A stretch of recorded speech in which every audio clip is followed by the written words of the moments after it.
Hello po mga kabayan. Magandang hapon po mga kababayan.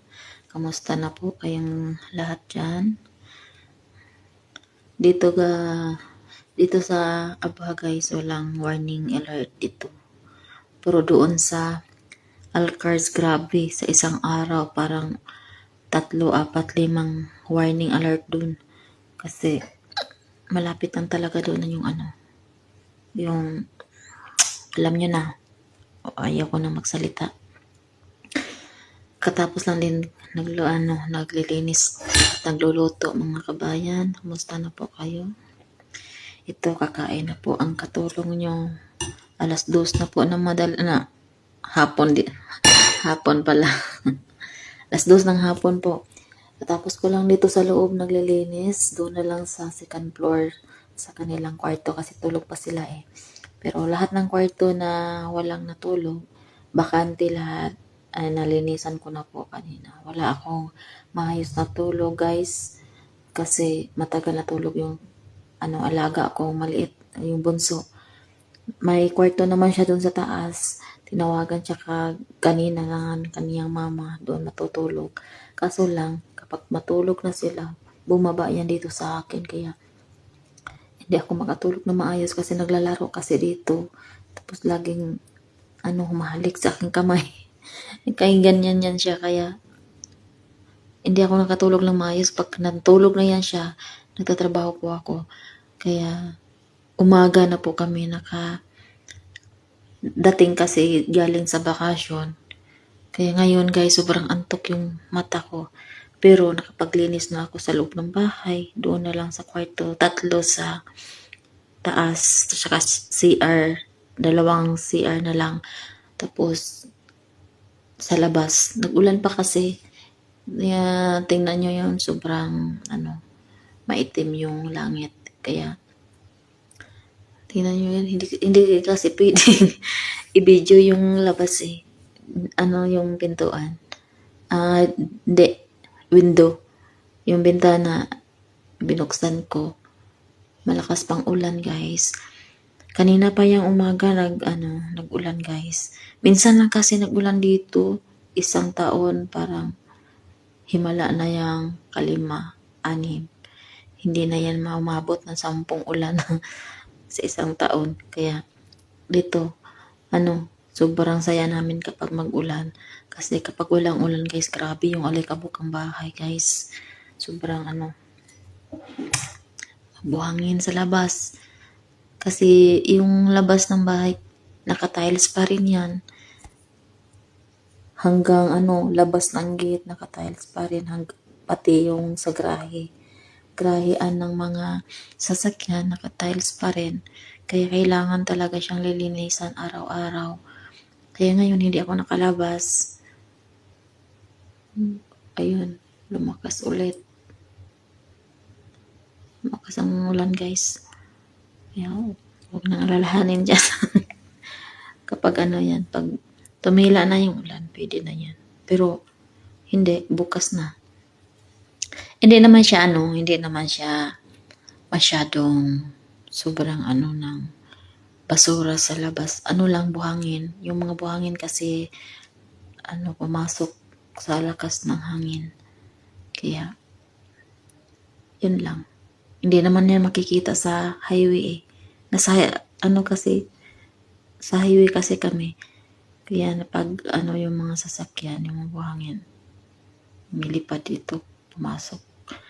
Kaya di yan makikita sa labas kasi yung pader dito sa amin, nakalahati po sa bahay. Kaya pag dito ka sa loob ng bahay, hindi ka makikita doon sa labas. Kahit yung daan, yung sasakyan, di mo makikita. Kung pumunta ka sa doon sa second floor, makikita mo na. Pero dito ka sa baba, sa first floor, sa ground, wala. Hindi mo talaga makikita. Maririnig mo lang, pero hindi mo makita. Ayun guys, ang ingay na ng langit. Ayun, naantok pa yung mata ko. Tulog pang laga ko nasa likod. Hindi kasi pwedeng videoan.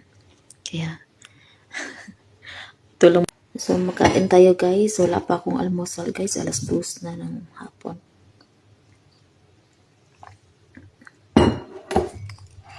Nagluto po ako ng itlog.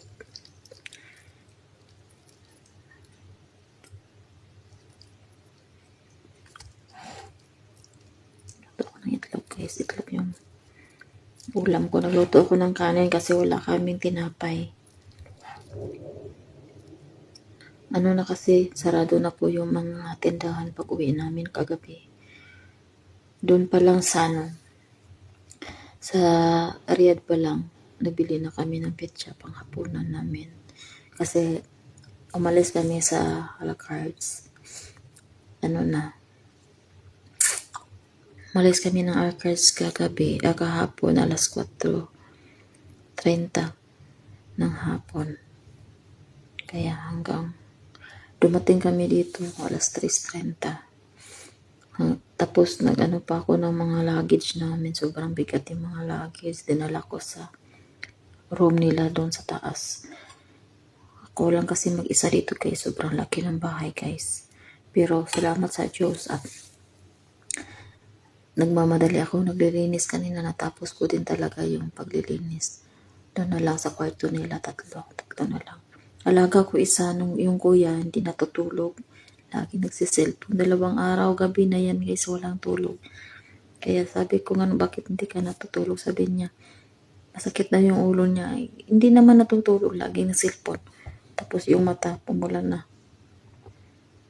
Ito, kung katabi niya, itong kapatid niya, yung si Bunso, hindi rin ito matutulog. Kaya bumaba dito siya sa baba. Ang ingay kasi ng cellphone ng kanyang kuya doon eh. Kaya ayaw niya doon matulog. 2 sila doon sa isang kwarto, 2 kama. Tag-iisa sila. Ito bumaba. Nasa likod ko guys. Ayan o. Ayan. Yung comforter niya. Dito yan sa akin, hindi yan matutulog sa taas. Maingayan kasi hindi siya makatulog. Dito sa akin, pag sabi kong matulog, tulog talaga. Pero una maglalaro pa bago matulog.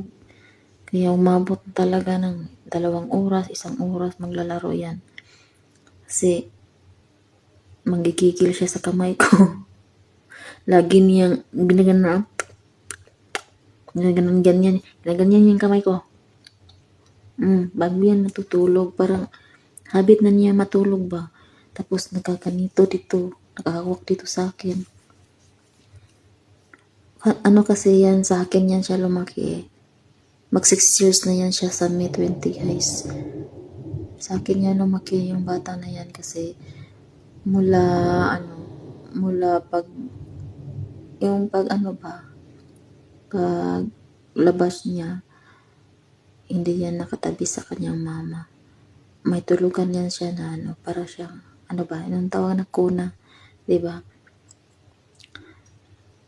Kargahin lang siya pag magdidi. 1 month lang yan nagdidi sa mama niya. Tapos after 1 month, pag 1 month niya,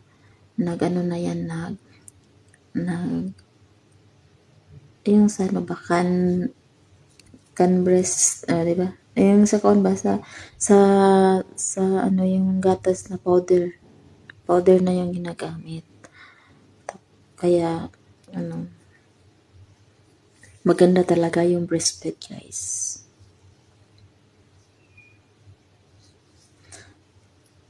Yung mga anak ko kasi dati, hanggang 3 years siya nagdidi sa akin. Sakit yung mata ko, inaantok pa ako. Mahirap guys pag magbakasyon guys, pag uwi mo, trabaho mo pa rin. Kain tayo. Gutom at nantok na. Gusto ko mag-video sa labas kasi lakas yung ulan. Tapos yung paligid sobrang tahimik. Kaya gusto ko, pero bawal eh. Wala tayong magawa dito. Maganda pa naman yung flower sa labas.